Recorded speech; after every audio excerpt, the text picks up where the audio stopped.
My name is Rita Michelle Sandoval, and I come from a very small desert town in Coachella Valley by the name of Desert Hot Springs, California. I'm extremely proud to be a woman, but also a Latina, because to me it just means that being a female, there's so many boundaries, there's so many challenges that we overcome on a daily basis that we don't even realize we're overcoming. And on top of it, there's so many generational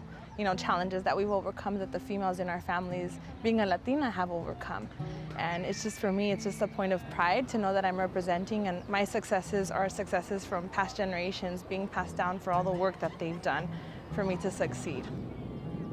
I definitely look up to my grandma. I come from a mixed background, and my father's Mexican and my mother's side is Guatemalan, and my grandmother is actually Afro-Guatemalan, so she's part of the very small percentage of Black Guatemalans that still exist. And she was able to lead not only through her actions and through example, without education, without resources. Sometimes she struggled to feed the family because there was not really another figure in the family, and she was the matriarch that they relied on for examples of character, for examples of, she even taught everyone how to dance cumbia. And this is my grandmother. She has an amazing personality, and she persevered despite all of the obstacles that she had, especially being an Afro-Guatemalan, because there's a lot of also, cultural and racial adversity that she had to overcome in Guatemala due to that. So knowing that she set the example and she led so many generations to success, I really am proud of her and proud to be her granddaughter.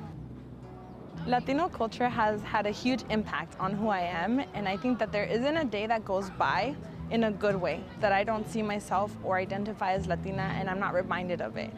Sometimes I encounter certain situations where others point it out, and to me it's completely fine. I'm comfortable in my skin, but I'm also really proud of the culture that I represent. If it weren't for the music, the food, the language, I grew up only speaking Spanish, and Spanish was my first language, and knowing that that's part of who I am, and I still think in Spanish first and translate into English, and that's not something that I ever, I'm ashamed of. I'm really proud that that's part of who I am, and I wouldn't have it any other way, because that helped me become who I was and be proud of the skin that I grew up in, and ultimately empowered me to go on to study psychology and communications at Stanford University. I'm program director for a nonprofit in a small town called Pico Rivera. And so one of the projects that I do is I help students apply to college. So everything that comes from writing essays to practicing interviews for schools, like the Ivy Leagues do a lot of interviews nowadays. And so as part of that project, I help students from the entire process, from beginning summer of junior year through the end of senior year, and hopefully, gaining entry into these top colleges or schools of their choice. In my work and in that project, I encourage all the students to really know their story and be proud of where they come from, who they are, be able to answer these questions about themselves, and that requires a lot of self-reflection and a lot of time spent on individuals. But I think that ultimately the goal behind that is to know that we are sending off these beautiful, amazing Latino students to schools that deserve to have them and where they deserve to be and that have earned their spot. I have a few words of advice for future generations of all women. I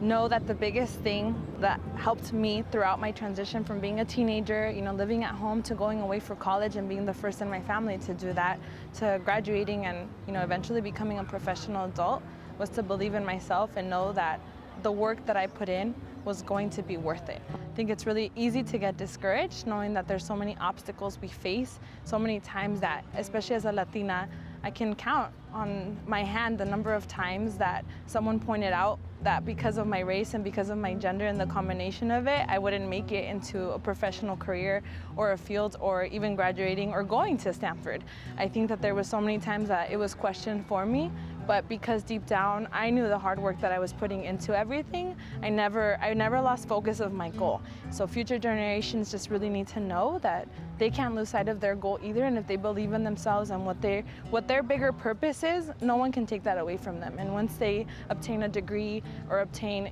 their future career goal, I think that that's something that no one can take away from you, but you really have to make it through and know that your bigger purpose is at the end of the tunnel and you'll get there, but you have to believe in yourself on top of everything.